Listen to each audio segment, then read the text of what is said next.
우리 라이프처치를 방문하시고 또 등록하신 분들에게 공통적으로 듣는 이 말이 있습니다. 바로 이 교회는 이 웰컴할 때 참 좋아요. 이 부담스럽지 않고 편안하게 환영해줘요. 참 분위기가 따뜻해요. 실제로 이 일찍 교회에 오신 성도님들은요, 이 세환 집사님이 내린 이 유기농 커피를 마시면서 이 테라스에서 대화를 하죠. 이 대화를 하다가 누군가 새로 오면 어떻게 하는 줄 아십니까? 다 자리에서 일어나요. 그리고는 다가가서 인사하시고 잘 왔다고 안아주시고 이렇게 반갑게 맞이해 주더라고요. 그 모습이 얼마나 아름다운지 모릅니다. 제가 저번 주에 환대에 대한 책 2권을 봤는데 그 책의 요지는 기독교는 환대의 종교라는 거죠. 여러분, 환대라는 말이 어떤 뜻입니까? 이 따뜻함, 관대함, 친절함이란 뜻이에요. 이 환대를 영어로 하면, 제가 영어는 좀 부족한데 이 hospitality라고 해요. 근데 여기에는 이 중요한 뜻이 있습니다. 이 hospitality가 라틴어로 이 hospitale에서 왔는데 뜻이 참 감동이에요. 바로 심신을 치유하다는 뜻이에요. 환대는요, 바로 심신을 치유하는 것입니다. 여기서 우리가 잘 아는 숙소인 이 호스텔, 호텔이 나왔고요. 또 우리가 잘 아는 병원, 이 호스피탈이 나왔습니다. 무슨 말이에요? 교회는 환대의 공동체인데 이 환대를 통해서 우리의 심신이, 우리의 영혼욕이 치유된다라는 거죠. 우리의 영혼이 회복을 경험한다라는 거죠. 여러분, 이것을 지금 우리가 경험하고 있지는 않습니까? 여러분, 이것이요, 우리 라이프처치에 나아가야 될 방향이더라고요. 우리 라이프처치요, 환대의 공동체가 되길 소망합니다.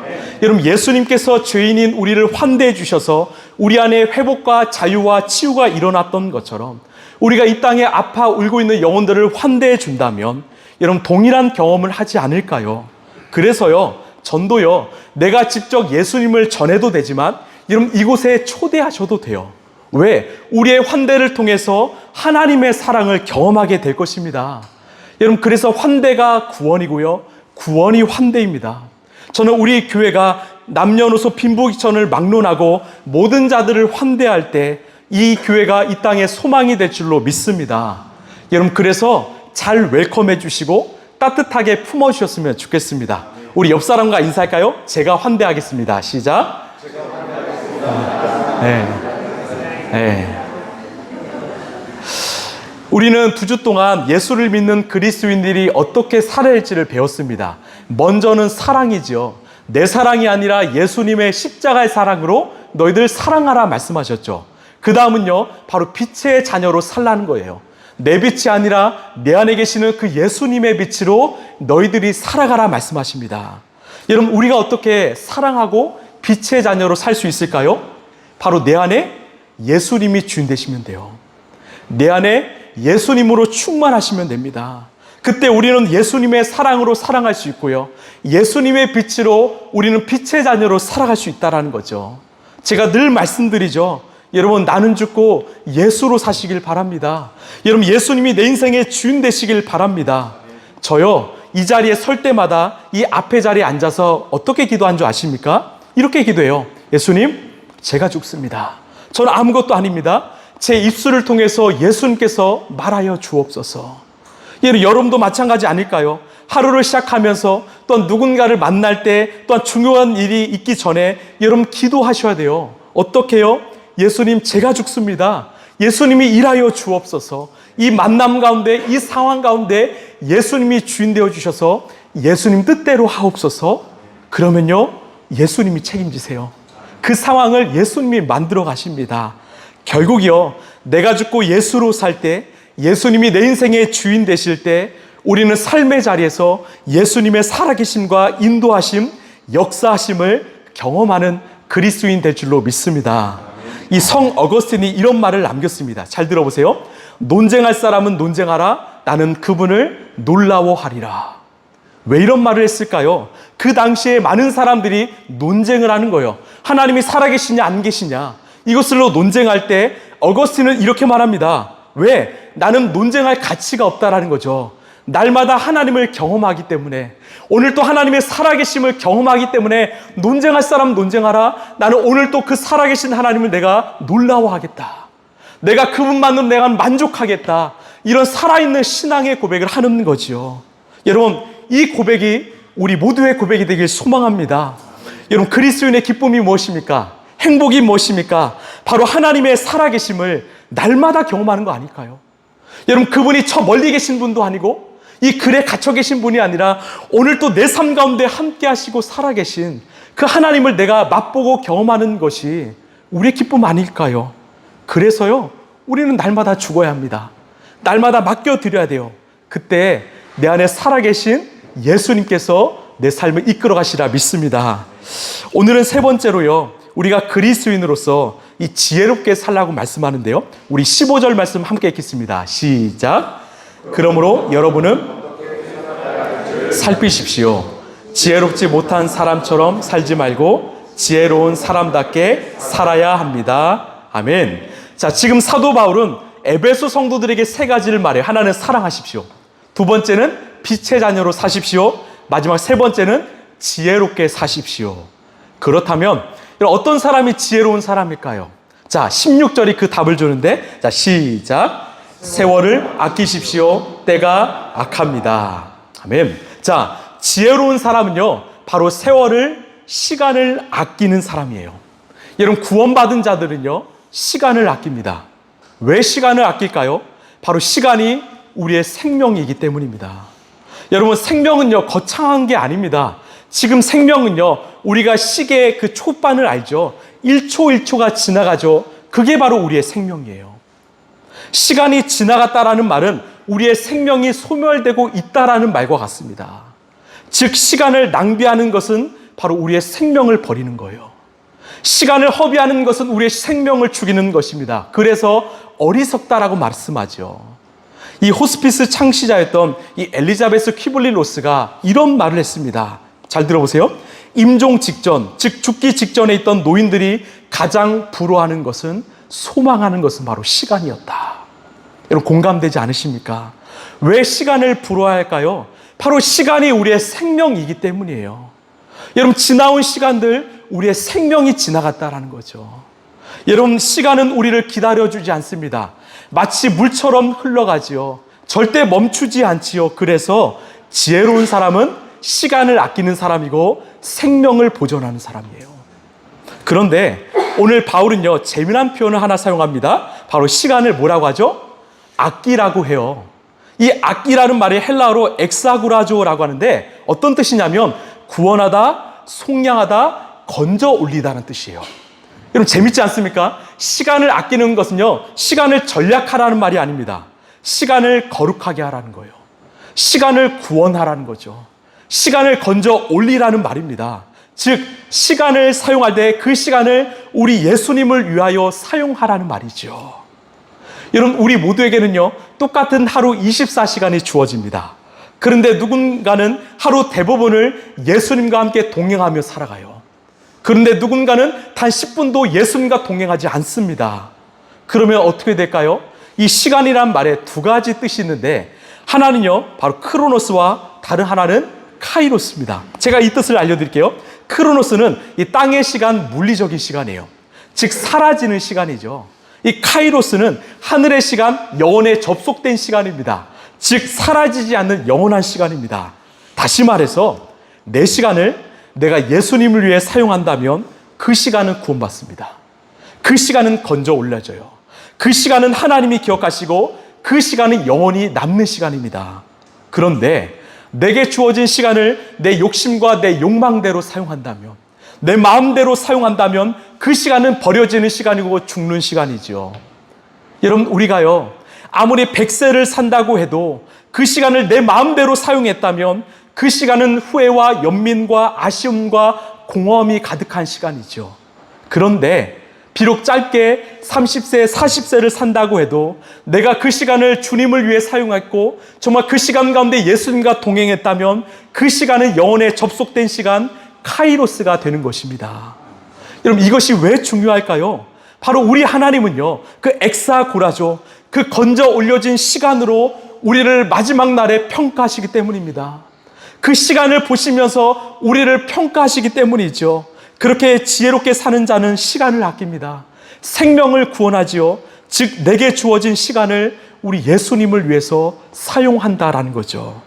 여러분, 기억하십시오. 우리는 청직입니다. 내게 주어진 시간, 내게 아니죠. 우리 하나님의 것이죠. 그래서 우리 하루에 24시간, 한 주 168시간을 여러분 거룩하게 주님을 위해 사시길 소망합니다. 그렇다 이런 질문이 떠올라요. 그럼 어떻게 사는 삶이 거룩한 삶인가? 정말 계속 그냥 골방에 들어가서 기도만 해야 되는가? 아니면 성경만 봐야 되는가? 아니죠.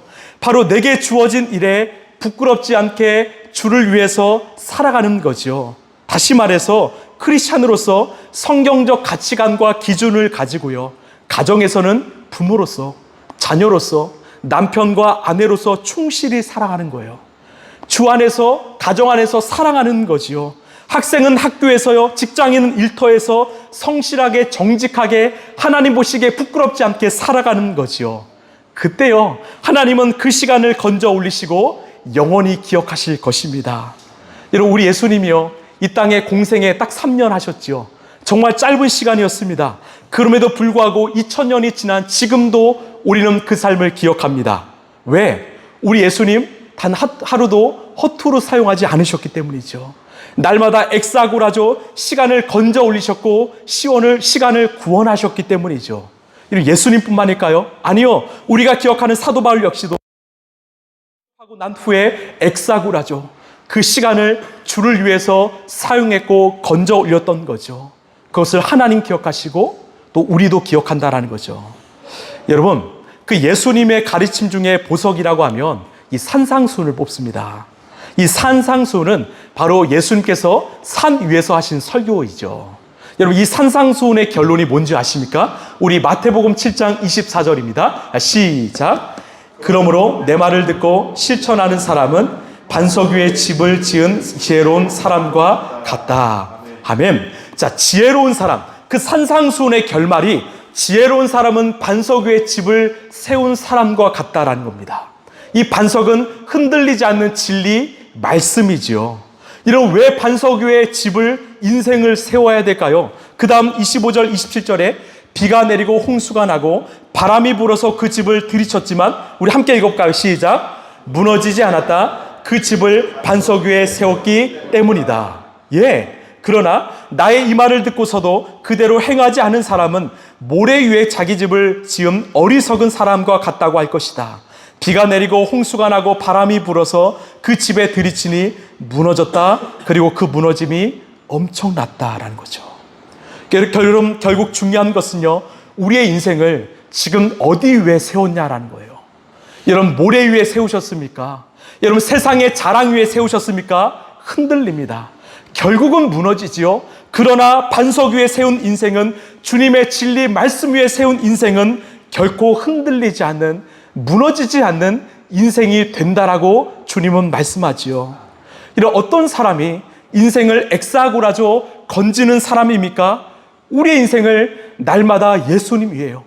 우리 인생을 날마다 복음 진리 위에, 우리 인생을 말씀 위에 세운 사람은 결코 흔들리지 않는, 무너지지 않는 인생이라는 것입니다. 그래서요, 지혜로운 사람은 말씀대로 사는 사람입니다.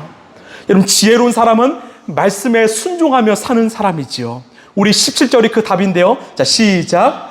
그러므로 어리석은 자가 되지 말고 주의 뜻이 무엇인지를 깨달으십시오. 아멘. 다시 말해서 주의 뜻, 하나님의 말씀대로 살라라는 거죠. 여러분, 왜 우리 라이프처치가 매일 말씀 묵상을 그렇게 강조할까요? 강조하고 또 강조하고 좋아요도 누르라고 왜 이렇게 날마다 들으라고 할까요?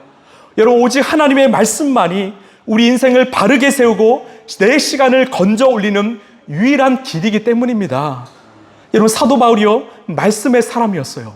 아브라함이요, 모세요, 다윗이요, 다니엘이요, 말씀의 사람이었습니다. 우리 예수님 말씀 그 자체이셨죠. 사랑하는 성도 여러분, 말씀의 사람이 되시길 소망합니다. 날마다 말씀을 묵상하고 말씀에 순종하고 따름으로 우리의 인생을, 이 하나뿐인 우리의 인생을 엑사고라조하는, 시간을 구원하고 시간을 건져 올리는 지혜로운 사람 되길 간절히 소망합니다. 여러분, 그것만 남습니다. 그것만 영원히 기억됩니다. 여러분, 그것이 잘 사는 인생이지요. 또 어떤 사람이 지혜로운 사람인가? 우리 18절입니다. 시작. 술에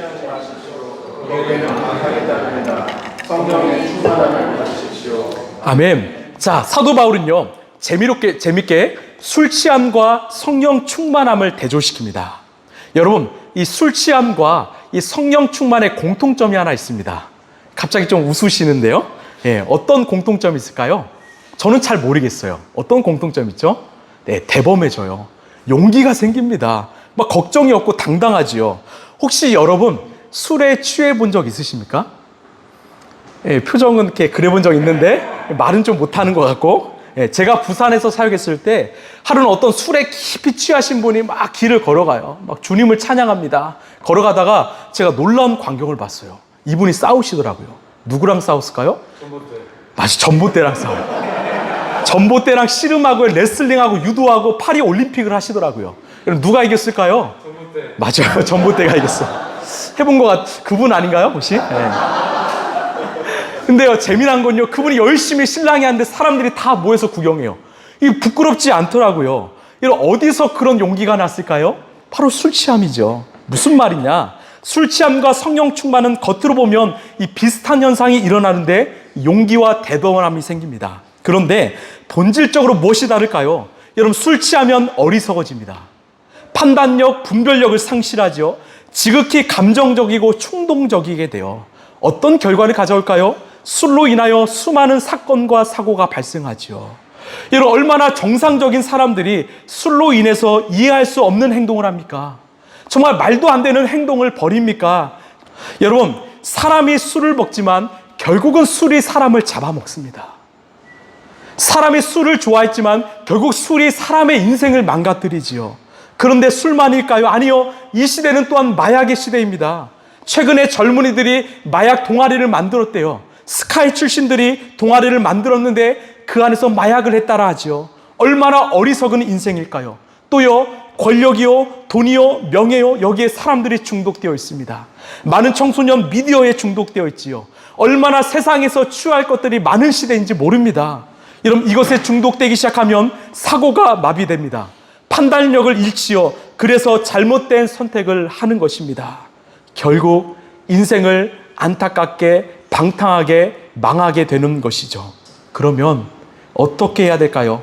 이 사도 바울이 해결책을 주는데 유일한 해결책입니다. 우리 18절입니다. 시작. 술에 취하지 마십시오. 거기에는 방탕이 따릅니다. 성령의 충만함을 받으십시오. 아멘. 여러분, 유일한 해결책은요, 바로 성령 충만입니다. 여러분, 믿으십니까? 여러분, 유일한 해독제는 성령 충만입니다. 그런데 이 성령 충만과 성령 세례는 좀 다릅니다. 이 성령 세례는요, 한 번 받는 거죠. 우리가 예수님을 믿을 때 하나님이 주신 선물이 바로 성령 세례입니다. 즉, 구원과 성령 세례는 동시에 일어나죠. 우리는 모두 성령 세례를 받았으면 여러분 믿으십니까? 여러분, 우리는 모두 성령으로 인치심을 받은 자들이에요. 그러면 성령 충만은 무엇인가? 바로 구원받은 백성들이 이 땅에서 그리스도인답게 살기 위해서 하나님께서 날마다 부어주시는 은혜와 사랑과 역사라는 거예요. 날마다입니다. 매 순간이지요. 이 성령 충만에서 충만을 헬라어로 이 플레로라고 합니다. 무슨 뜻이냐면 이 넘쳐 흐르다라는 뜻이에요. 그냥 채워서 멈춰지는 것이 아니라 계속 넘쳐 흐르다는 뜻입니다. 가령 제가 컵이 있는데 여기에 물을 붓습니다. 다 채워지면 끝이 아니라 넘치도록 채운다라는 거죠. 이런 왜 우리 주님은 성령의 충만함을 받으라고 하셨을까요? 바로 하나님의 역사는 우리가 제한할 수 없기 때문입니다. 하나님의 은혜와 역사는 우리의 인생을 채우고도 계속 넘치도록 채우신다라는 거죠. 그래서 사도행전 1장 8절이 뭐라고 할까요? 우리 함께 읽겠습니다. 시작. 그러나 성령이 너에게 내리시면 너희는 능력을 받고 예루살렘과 온 유대와 사마리아에서 그리고 마침내 땅끝에서까지 이르러 내 증인이 될 것이다. 아멘. 자, 무슨 말이냐? 성령 충만하게 되면 너희들이 온 유대와 예루살렘과 사마리아 땅끝까지 내 복음의 증인이 된다는 거예요. 자, 이 말씀을 누구에게 하셨습니까? 예수님의 제자들에게 하셨죠. 여러분, 제자들은 누구였습니까? 바로 예수님을 십자가에 달리실 때 그들은 부끄럽고 두려워서 도망친 자들이었어요. 배신자들이었습니다. 그들은 연약한 자들이었죠. 그런 겁쟁이 제자들이 성령님이 임하시고 충만해지니까 어떤 역사가 일어납니까? 11명 모두가 담대하게 땅끝까지 복음을 전하고 마지막 순간에는 예수님처럼 순교했다라는 거죠. 어떻게 가능했을까요? 바로 성령의 이 플레로요, 충만하시며 날마다 넘쳐 부으시는 그 은혜와 사랑과 역사를 날마다 경험했기 때문에 그들은 이제는 겁쟁이와 배신자가 아니라 끝까지 담대하게 복음을 선포하는 예수의 제자가 되었다라는 겁니다. 여러분, 우리는 이번 주부터 매일 묵상으로 요한복음이 끝나고 사도행전으로 들어갑니다. 여러분, 사도행전의 별명은요, 따라합시다. 성령행전. 여러분, 왜 성령행전일까요? 이 사도들을 통해서 복음이 전해지고요, 교회가 세워지지만 사실 그 역사는 그 사도들 안에 계시는 성령님의 역사라는 거예요. 여러분, 믿으십니까? 여러분, 그 성령님이 우리 안에 계시다면 우리 또한 사도들처럼 행전을 써내려가는 그런 역사가 일어나지 않겠습니까? 그래서 이 사도행전은요, 성령행전은 여전히 우리의 삶 가운데 현재 진행형이라는 거죠. 여러분의 삶을 통하여, 여러분의 일터와 가정과 곳곳을 통하여 오늘도 하나님은요, 우리의 삶을 통해 성령행전을 쓰고 계신다라는 거죠. 여러분, 성령의 역사를 제한하지 마십시오. 여러분, 성령님의 역사를 축소하지 마십시오. 내어드리십시오. 내가 날마다 성령의 플레로를 경험하면 넘치도록 주시는 주님의 은혜로 인해서 우리는 성령 행전을 써내려가는 주님의 제자가 될 수 있다라는 거죠. 여러분, 성령 충만의 역사가 어디 있습니까? 바로 우리 라이프처치요. 여러분, 성령 충만의 역사가 어디 있습니까? 바로 우리 자신이요. 우리가 주 안에서 변화되고 거듭나고 우리를 통해서 사람들이 변화되는 그런 역사가 여러분 성령 행전의 역사 아닐까요? 여러분, 내 삶의 자유와 회복이 찾아오는 거, 우리의 가정이 회복되는 거, 여러분 성령 충만의 역사 아닐까요? 왜? 성령의 충만함, 이 플레로 하나님께서 날마다 우리의 삶 가운데 은혜와 사랑과 능력을 넘치도록 부어주시기 때문이지요. 그래서요, 성령 충만한 사람은 세상에 취하지 않습니다. 세상, 왜? 내 안에 성령님이 가득하기 때문에 다른 것이 들어갈 공간이 없기 때문이죠. 여러분, 날마다 성령으로 충만하시길 바랍니다. 여러분, 성령의 플레로를 경험하시길 바랍니다. 여러분, 그러면 우리는 승리할 수 있다는 거죠. 또 하나, 이 충만을 이 플레레스라고 합니다. 이 다른 뜻인데요, 이 플레로는 이 내적인 충만이라면 이 플레레스는 외적인 충만입니다. 결국 내 안에 성령님이 가득 넘쳐 흐르면 외적으로 어떻게 나타나는가? 바로 성도와의 교제로 나타나요. 이웃 사랑으로 나타납니다. 여러분, 성령 충만한 초대교회 성도들이 어떤 모습을 보였을까요? 우리 사도행전 2장 44절에서 47절입니다. 시작. 믿는 사람은 모두 함께 지내며 모든 것을 공동으로 소유하였다. 그들은 재산과 소유를 팔아서 모든 사람에게 나눠주었다. 그리고 날마다 한 마음으로 성전에 열심히 모이고 집집이 돌아가면서 빵을 떼며 순전한 마음으로 기쁘게 음식을 먹고 하나님을 찬양하였다. 그래서 그들은 모든 사람에게서 호감을 샀다. 주님께서는 구원받은 사람을 날마다 더하여 주셨다. 아멘. 여러분, 이것이 바로 환대이죠. 성령 충만함을 경험한 사람들이 누구나 할 것 없이 흘려보내는 역사를 이뤄냈다라는 거죠. 환대를 경험한 사람, 나도 환대하는 영혼들로 바뀌었다라는 거죠. 그래서 사람들이 예수님께 나와서 구원받는 역사가 일어났다라는 겁니다. 여러분, 우리의 삶에, 우리 교회에 이 성령이 가득하길 간절히 소망합니다. 여러분, 성령 충만하시길 바랍니다. 그렇다면 고민이 생기죠. 어떻게 해야 성령 충만인가? 여러분, 성령님은요, 예수님을 믿는 자에게 주시는 하나님의 선물이기 때문에 우리는 결국 예수님께 집중하는 거예요. 세 가지를 생각하시면 돼요. 날마다 나는 죽고 예수로 사시길 바랍니다. 그리고 그 한순간만이 아니라 날마다 예수님과 동행하시길 바라요. 내 생각과 내 기준과 내 뜻이 예수님의 뜻과 기준과 생각이 되는 겁니다. 마지막 세 번째, 어디에 통제 아래서 내 모든 생각과 결정과 행동을 그 성령님의 통제 아래서 행하시길 바라요. 늘 묻는 겁니다. 질문하는 거예요. 주님, 어떻게 해야 될까요? 주님, 이것이 맞습니까? 주님, 내 감정이 아니라 정말 주님께서 원하시는 삶이 맞습니까? 그러면 우리의 인생이 성령 충만한 인생이 된다라는 거죠. 그래서요, 사도 바울이 이렇게 고백하는데 잘 들어보십시오. 갈라디아서 5장인데요. 질투와 술 취함과 흥청망청 먹고 마시는 노름과 그와 같은 것들입니다. 이것은 세상에 취한 사람들입니다. 내가 전에도 여러분에게 경고하였지만 또다시 경고합니다. 이런 짓을 하는 사람들은 하나님의 나라를 상속받지 못할 것입니다. 그런데 성령에 취한 사람들은 어떻게 되는가? 그러나 성령의 열매는 사랑과 기쁨과 화평과 인내와 친절과 선함과 신실과 온유와 절제입니다. 이것들을 막을 법이 없습니다. 즉 성령 충만하면 이 9가지 열매가 내 삶에 맺힌다라는 거죠. 결론이 이것입니다. 중요하죠? 그리스도 예수께 속한 사람은 정욕과 욕망과 함께 자기 육체를 십자가에 못 박았습니다. 그래서 우리가 성령으로 삶을 얻었으니 우리는 성령이 인도해 주심을 따라 살아갑시다. 이게 결론이죠. 저는 소망합니다. 우리는 성령 시대를 살고 있죠.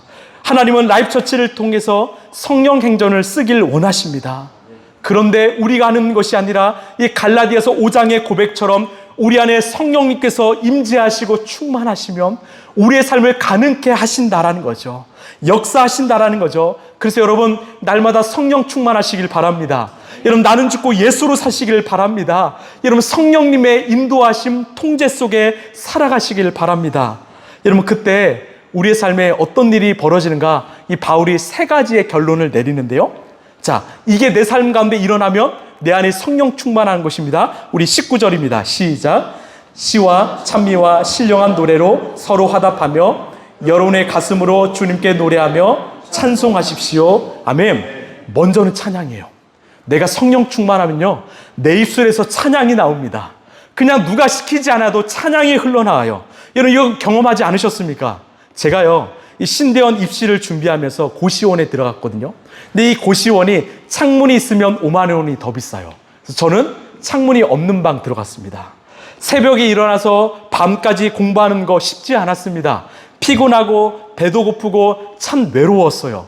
그런데 몸은 힘들지만 마음은요 너무나 뜨거운 거예요. 성령 충만한 거죠. 왜? 늘 말씀을 묵상하고 연구하고 바라보고 정말 예수님과 함께 동행하는 삶을 살았기 때문이죠. 몸은 피곤하고 힘든데요 너무 기쁜 겁니다. 감사한 거예요. 제가 뭐 한 줄 아십니까? 이 공부하다가 마음이 뜨거워지면 이 커피숍 한 개 가서 200원짜리 커피 하나 뽑고요, 이 장신대 이 학교 옥상에 올라갔어요. 옥상에 올라가면 아무도 없거든요. 그때 어떻게 했냐면 정말 제 온 힘을 다해서 찬양했습니다. 막 선포했어요. 막 두 손 들고 찬양하고요. 막 혼자 부흥회를 했어요. 찬양하고 딱 뒤를 돌아보면 사람들이 있더라고요. 막 저를 보고 막 이러고 저는 부끄러워서 내려가고 막 그랬던 경험들이 있어요. 여러분 찬양은요 환경과 조건의 문제가 아닙니다. 내 안에 성령님이 가득 차면요 내 영혼은 저절로 하나님을 찾습니다. 하나님을 찬양하죠. 그렇게 우리를 만드셨기 때문이죠. 여러분의 입술에 찬양이 흘러나오길 소망합니다. 두 번째요, 찬양과 세트가 있습니다. 바로 감사입니다. 우리 20절입니다. 시작. 모든 일에 언제나 우리 주 예수 그리스도의 이름으로 하나님 아버지께 아멘. 여러분 입술에 감사가 있습니까? 여러분 입술에 감사가 흘러나오십니까? 여러분 우리가 왜 찬양할까요? 하나님께 감사하기 때문이죠. 우리가 성령 충만하면 감사합니다. 성경은 말해요. 감사를 언제 해야 되냐? 바로 모든 일에 언제나 하라고 말합니다. 즉 어떤 상황에도 불구하고 모든 일에 감사할 수 있다는 거죠. 왜 감사할 수 있을까요? 답은 하나죠. 우리 예수님이 우리와 함께 하시기 때문이에요. 우리 예수님이 이 땅에서뿐만 아니라 영원토록 우리 인생을 책임지시기 때문이죠. 우리 예수님이 우리의 인생을 인도하시는 선한 목자이시기 때문이죠. 한 영국 선교사님의 고백입니다. 이 선교사님이 정말 허름한 이 공동주택을 방문해달라는 요청을 받았습니다. 그곳에는 그 질병 말기에 처한 여인이 누워 있었습니다. 침대가 없어서 차디찬 맨바닥에 누워 있었습니다. 선교사님이 너무나 안쓰러워서 그 여인에게 물었어요. 여인, 제가 도울 수 있는 방법이 뭐가 있을까요? 무엇을 도와줄까요? 그 여인의 고백이었습니다. 아니요, 선교사님, 제게는 필요한 것이 다 있습니다. 바로 제 안에 예수님이 계시거든요. 선교사님, 전 괜찮습니다. 충분합니다. 왜? 내 안에 살아계신 예수님 계시거든요. 이 말에 감동받으신 선교사님이 이런 글을 남겼습니다. 런던의 중심, 가난한 자들의 거처 한가운데서 빛나는 황금 같은 고백이 나왔다. 제게는 예수 그리스도가 계시거든요. 제가 뭘 더 원하겠어요. 다락방 바닥에서 외롭게 죽어가며 땅에서 위로받지 못한 한 여인의 고백이다. 제게는 예수 그리스도가 계시거든요. 제가 무엇을 원하겠어요? 여러분, 우리는 무엇을 구하고 있습니까? 무엇을 위해 살고 있습니까? 여러분, 무엇에 우리는 만족하며 살고 있습니까? 여러분, 예수님 한 분만으로 충분하지 않으십니까? 여러분, 예수님이 계신 것으로 충분하지 않으십니까? 여러분, 감사했으면 좋겠어요. 그분이 우리를 책임지십니다. 마지막으로 바로 서로 순종하게 됩니다. 우리 21절입니다. 시작. 여러분은 그리스도를 두려워하는 마음으로 서로 순종하십시오. 이 순종은 하나님께 순종이 아니라 서로 교우 간의 순종, 사랑이라는 거죠. 왜요? 하나님이 우리를 사랑하셨기 때문에 우리도 내 옆에 있는 이웃을 사랑합니다. 하나님이 우리를 환대하셨기 때문에 나도 내 옆에 있는 자를 환대합니다. 그래서 찬양과 감사와 사랑이 회복되는 거죠. 말씀을 좀 마무리할게요. 여러분, 지혜로운 자는요, 시간을 아낍니다. 왜? 시간은 생명이거든요. 엑사구라죠. 날마다 주님이 주신 그 시간을 구원합니다. 건집니다. 여러분, 그런 인생 사시길 바랍니다. 또 지혜로운 자는요, 성령 충만해요. 내 세상을 충만하지 않고 성령으로 가득 채웁니다. 그래서 날마다 하나님의 은혜와 사랑으로 나를 채우고 그 사랑으로 사랑합니다. 여러분, 우리가 이 시대 속에서 하나님의 성령 행전을 쓰고 날마다 예수님만을 바라보는 그런 믿음의 자녀들, 믿음의 성도들 되시길 간절히 소망합니다. 그런 교회가 되길 소망합니다.